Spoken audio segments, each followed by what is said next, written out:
What's up, everybody? Zach here with Nerd Cave Plus for February 6th, 2018. Hope that your week is going well.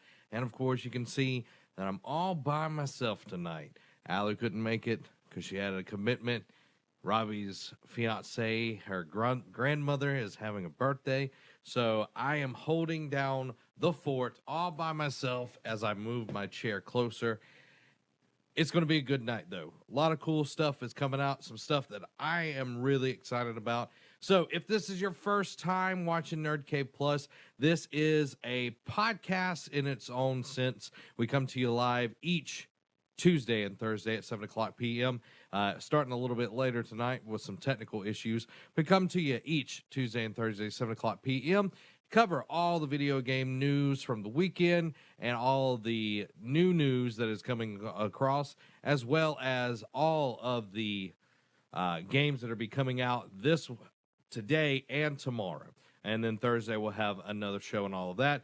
We also like to answer questions, so you can submit your questions at nerdcavenetwork.com/NCP. We'll answer your question on the show each week. So if you want to do that, go over to nerdcavenetwork.com/NCP. This is the fifth episode. I want to say, the fifth episode of the show. So it is newer, but we've been doing this for quite some time. So we hope that you enjoy the show. If you do, go over to podcast services, check it out, subscribe, let us know in the chat and everything. We don't really talk to the chat during this portion of the show because we like it a polished podcast and everything for all the audio listeners. So definitely check it out. Support us over on the podcast services. Leave us a review, a 5-star, and all of that helps our visibility and all of that good stuff. Tonight's episode, though, is brought to you by Patreon.com. And you heard it right, Patreon.com. And we'll talk more about that a little bit later in the show. But we're going to get into the gaming news. So here we go. First item on the gaming news. Far Cry 3 Classic Edition has been announced, free with Far Cry 5 Season Pass. Ubisoft has announced that Far Cry 3's Classic Edition for PS4 and Xbox One. Furthermore, the full single-player campaign for Far Cry 3 will be available free for Far Cry 5 Season Pass holders. Far Cry 3 has only previously been available on the last-gen consoles, Xbox 360 and PS3 consoles, but it looks like a lovely new remaster is coming alongside Far Cry 5 when it releases on March 27th, 2018. The Far Cry 3 Classic Edition will be available to Season Pass holders exclusively for approximately 4 weeks before releasing as a standalone edition in the summer. This is exciting news because Far Cry 3 really put the series on the map, in my opinion, and for them to couple it with Far Cry 5, which has the potential of being the next Far Cry 3, if you will, I think this is a good way to do it, and it actually makes people want to buy the Season Pass to get the game 4 weeks earlier. But if you're playing Far Cry 5, you're probably not going to be spending much time in Far Cry 3 land. So that's just my thought on it. Oh, I thought we had a new Patreon supporter. Sorry about that, everybody. But this is exciting, especially if you haven't played Far Cry 3. This is a chance for everybody to be able to check it out, see what it is. And if you don't get Far Cry 5, then you can wait and then check it out when it comes out without the Season Pass. Now, some Red Dead Redemption news came out 2 weeks ago with a release date and everything, but now, actually last week, but now we're getting some rumors, and what's actually very interesting, I think will help Red Dead Redemption. Red Dead Redemption 2 Battle Royale mode and other big leaks. Trusted Review claims to have been handed a document which they've been holding on to for some time and details a ton of new information about Rockstar's upcoming action-adventure game. One of the biggest takeaways from the rather sizable leak relates to Red Dead Redemption 2 multiplayer modes, which apparently includes modes named Revive, Survive, Money Grab, and most intriguingly, Battle Royale. Now, of course, Battle Royale came to GTA 5, and it has been a huge success, and the Battle Royale games aren't going anywhere anytime soon. So if you're interested in that, you're definitely going to keep wanting to play this, because you look at games like PubG, it is not going anywhere. PUBG and Fortnite are huge. Fortnite even made the closure of Paragon's team and everything. They closed down that game. So I wouldn't see why Red Dead wouldn't want to do this. That's not all, though. The latest Red Dead Redemption 2 leaks reveals a ton of exciting stuff. Here's a list of some of the features listed. Players will be able to gather materials such as plants and herbs for crafting. According to trusted reviews of the document, list clamshell, ghost, night-scented, rat-tail, spider orchids, as some of those materials. There's also mention of fishing with players able to buy bait and tackle. Now, we had in Red Dead Redemption, we were able to pick up flowers and different kinds of herbs and everything and craft different items in the world. So I see this falling right in line with what has been in the previous games. And I like the idea of being able to fish in the game by tackle and everything. It just makes the immersion and of the game more realistic, in my opinion. The game lets you play both the main campaign and multiplayer in first person. The document states the game will have animations to fit the change in style. This seems fairly credible, as GTA 5 Online and the regular game implemented a first-person mode after its transition to current-gen consoles. Excuse me, everybody. So I can see that definitely happen. I don't see why they wouldn't do that. Eagle Eye is back, but now with a little extra grunt. It can now help track bounties and detect which fish and animals are in the nearby area.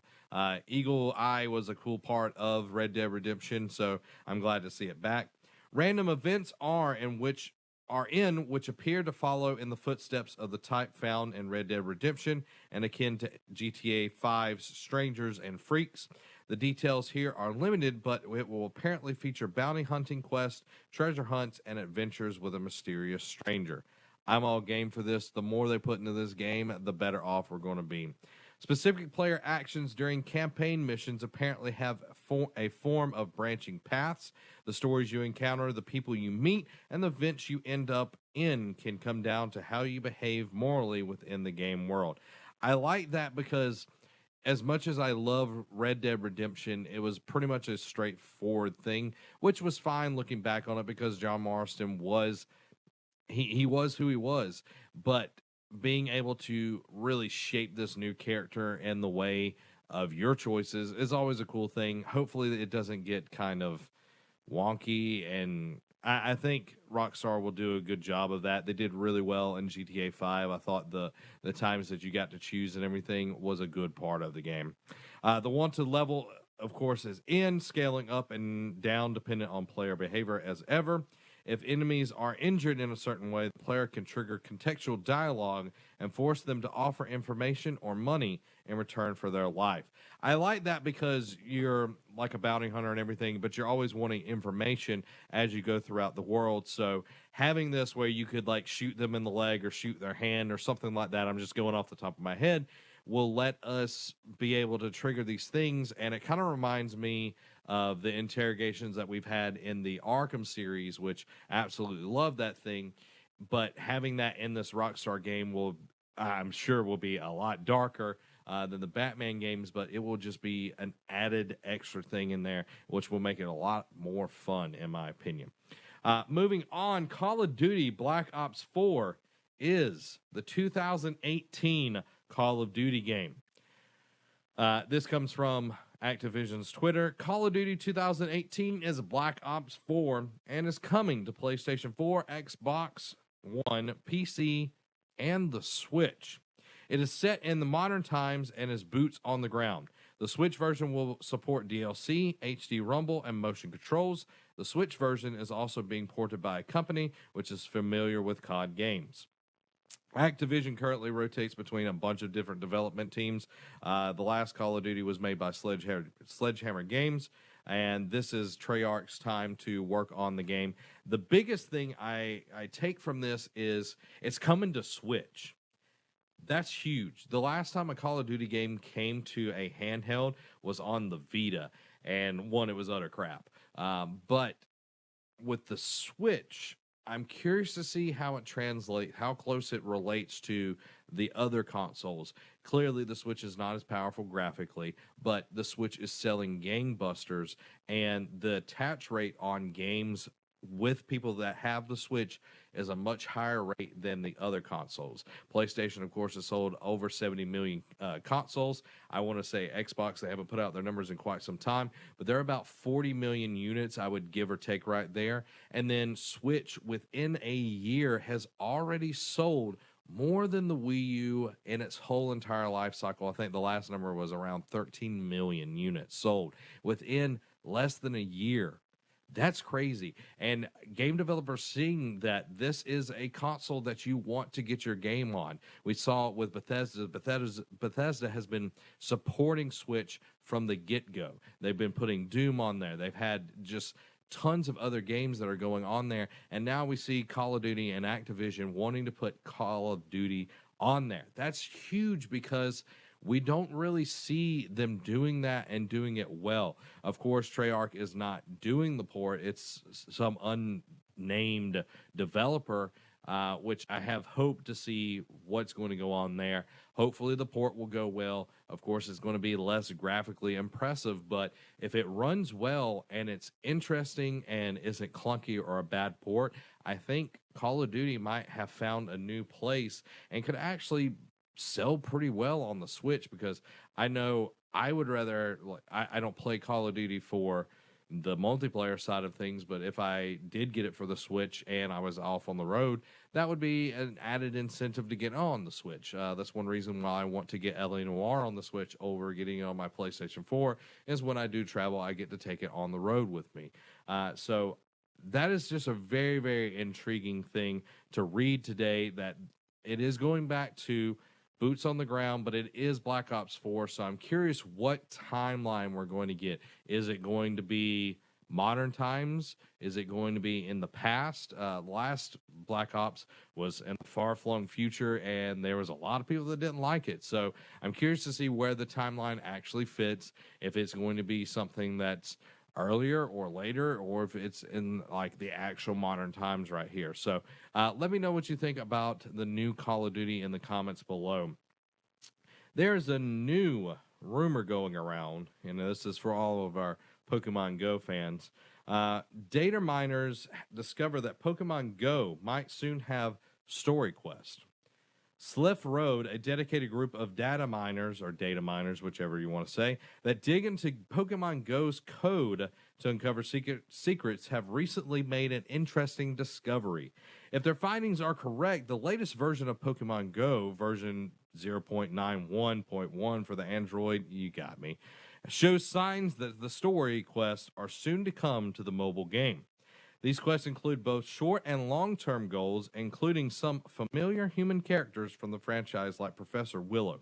According to Sliff Road, these human characters will be given animations such as facial expressions indicating when they're upset or happy. As for the patch notes, the Niantic revealed publicly for the update. You can view those, you can look them up. They've improved in-game news feature. The Pokemon Collection search function now lets trainers search using Shining, various bug fixes, and performance updates. So I'm really glad to see Niantic is continually pushing this game to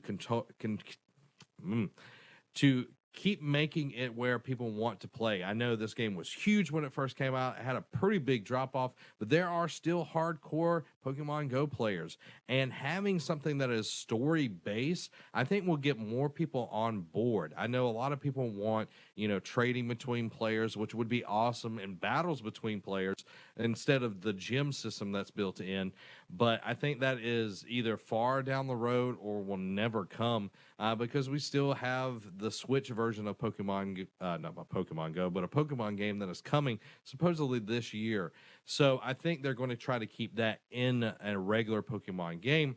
Now, this, on the other hand, is they continue to do these events and update things, and I think story modes or storylines, quests, will get more people involved with Pokemon Go again, especially the people that were pretty hardcore about it in the beginning and then have kind of faded off as it's gone on. Now, we've got 2 more articles. And before we do that, I want to tell you about our sponsor. Tonight's sponsor is Patreon.com.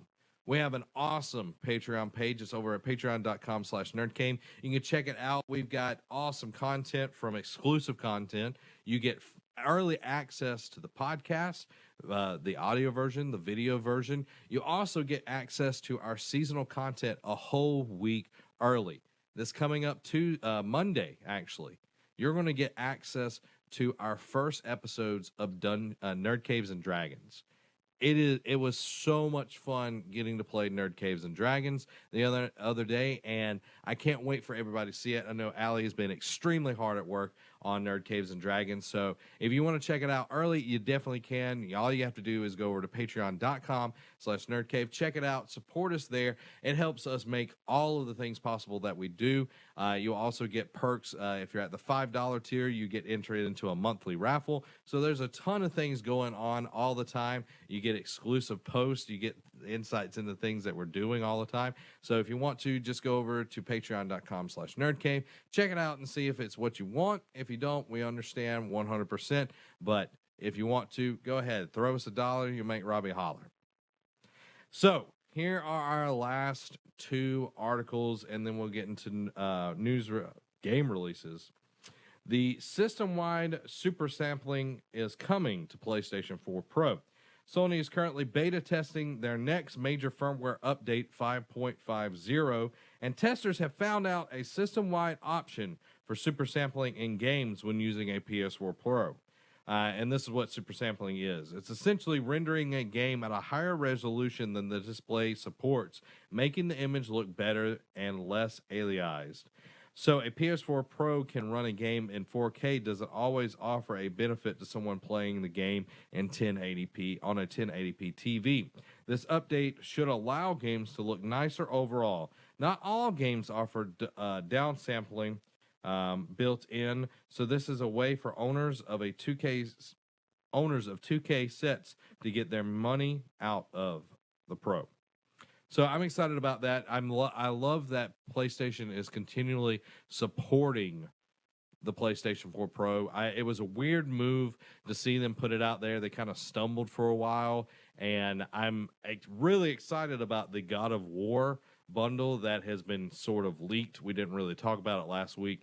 I'm curious to see what it's going to look like. If it looks awesome, I might have to give up my gold PS4 Slim for that thing, but I'm sure it will look good. But having the super sampling is definitely a good way to get people their bang for their buck, especially if they don't have a 4K TV. So I'm glad to see that. Now, this last one is what excites me, I think, the most out of any of the articles. There is a new Crash Bandicoot game that has been rumored for 2019. Now, we just had the Crash Insane Trilogy, which was phenomenal. It was only $40 on the PlayStation system, the PlayStation 4, and I think they knocked it out of the park. So let's read a little bit about this. Max Argyle, manager of merchandising company GBI, is responsible for the rumor. Following an excerpt spotted in DHX Brands licensing source Book Europe, some weird stuff. He also stated that Crash Bandicoot Insane Trilogy would be coming to PC and the Switch. I could definitely see it coming to PC. I don't know if the Switch, and I know this sounds crazy, I don't know if the Switch can handle the graphics of the Insane Trilogy. I'd be curious to see if it would. I take that back. It runs Breath of the Wild really well, and it runs Mario Odyssey extremely well, so I'm sure it can. But I would love to see it on the Switch. I would love to have that. He goes on to say, the new game was a huge success at retail with no marketing spend. Next year, it will be going broader, Switch and PC, and there will be another game in 2019. Activision has a 5-year plan for this, and GBI is delighted to be fully on board for all products. Now, I'm excited because I love me some Crash Bandicoot, and the Insane Trilogy just made me want more of the Bandicoot. So I'm excited to see where it goes, but my biggest concern is Insane Trilogy was $40, and it sold extremely well. I don't see Crash Bandicoot being a $60 game at this point in time. I really think it's going to be something that's going to need to stay around the $40 mark. And then you look at Sonic Mania, which was a $20 game that has sold gangbusters. I really think that Activision is going to keep it at least at the $40 mark. I see that them try to get it to the $60 mark if at all possible, but I don't know how they're going to do that with a new Crash game. I really don't, because Crash, it lives in this world of 2.5D platformer. It's not a 3D game, and it never really has been that. And I don't think, as much as I would love it, I don't think Crash Bandicoot Kart racing would be something that would sell that well. Because everybody really loves Mario Kart. Me personally, I like Crash Bandicoot Racing better than Mario Kart, but that's just me. But I don't think it would sell as well as everyone would think. So I'm curious to see where they put the price point and everything, and what the game will actually be. Hopefully it won't be something like it was in Skylanders. Hopefully it will be something that explores the world a little bit more, and that's a fresh take on it, but I don't want so fresh that it's like when people try to be cool in the like early 90s and they use like really weird words. That's what I'm hoping. But 2019 is a long ways away. So long away. But if you wanted to know where to go to get today's video game releases and tomorrow's, you're in the right place. For February 6th, these are the games that are out. Bleed 2 on PS4. Dendrara for PS4, Xbox One, Switch, PC, Mac, and Linux. They really wanted to get it on everything. Dragon Sinker for PlayStation 4 and the Vita. Marooners for PlayStation 4 and Xbox One. Mercenary Kings Reloaded Edition for PS4, Xbox One, Switch, Vita, PC, Mac, and Linux. Middle-earth Shadow of War Blade of Galadriel DLC, PlayStation 4, Xbox One, and PC. And last but not least, Shadow of the Colossus PS4. I actually bought Shadow of the Colossus. I've only played the demo of Shadow of the Colossus back in the day, so I'm curious to see how it's going to stack up to all the hype that I've heard about it for years. So I'm excited to get into Shadow of the Colossus. And for tomorrow, February 7th, The Dark Side Detective for Switch, DYE for Xbox One, Little Triangle for Xbox One and PC, and Pinstripe for Xbox One. So there are all your releases for February 6th and February 7th. And of course, we'll cover the February 8th and 9th releases on Thursday's show. So there you go, guys. There is pretty much all the show right there. I have been playing, and we didn't talk about this at the top of the show because we don't have our rotating second chair. I've been playing some Dragon Ball Fighter Z, and that game is phenomenal. It's got a really interesting story. It's got a really interesting fighting system. And if you're a Dragon Ball Z fan, if you like Dragon Ball Super, I really highly suggest you getting into this game. If you're a fighting fan, a fighting game fan, it's not as in-depth as kind of its competitors like Street Fighter or Mortal Kombat, but it's got a lot of fast-paced action to it. The graphics look amazing.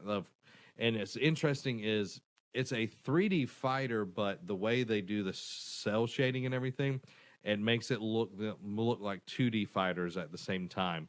It is a very gorgeous game, and what I thought was just very, very cool was they have not only the Japanese voice acting on there available for you to listen to, they also have the English dubs on there, and I think that's just a cool thing to have.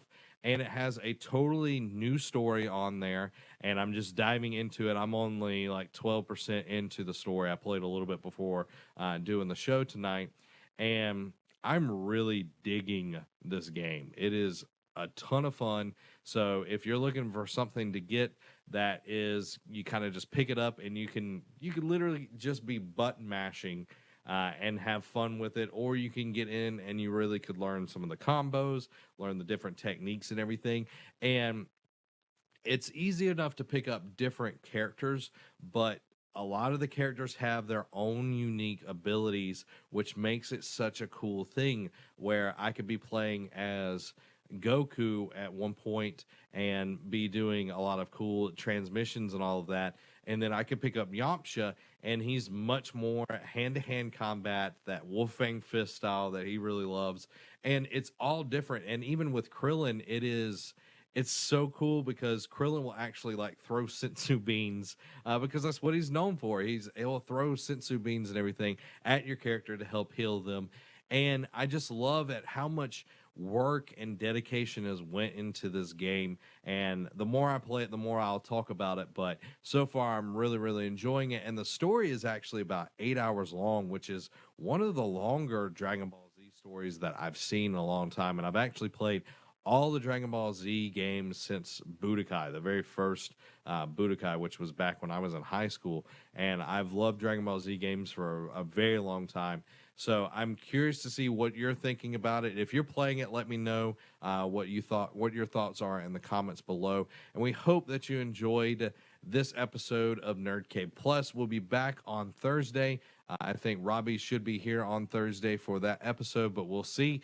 And if you have any questions or corrections, if I got something wrong during the show, all you have to do is go over to nerdcavenetwork.com/NCP, and you can put in your questions, your corrections, or if you have a suggestion for a segment or something you want to see done on the show, you can just leave it there as well. Again, if you want to support us, you can go over to patreon.com/nerdcave. Check us out over there. See which tier you would like to be a subscriber to. And if you haven't already, go over to any podcast service. We're even on Spotify, the elusive Spotify, and you can check out Nerd Cave Plus over there. And if you'll subscribe and if you'll rate us on there, that way we get some reviews going and that this show gets discovered and everything. And if you watch every week, let me know. And share it with somebody. Share it with somebody that you know will love some video game news. So, guys, gals, thank you for watching. I appreciate all of you, and I hope you have a good week.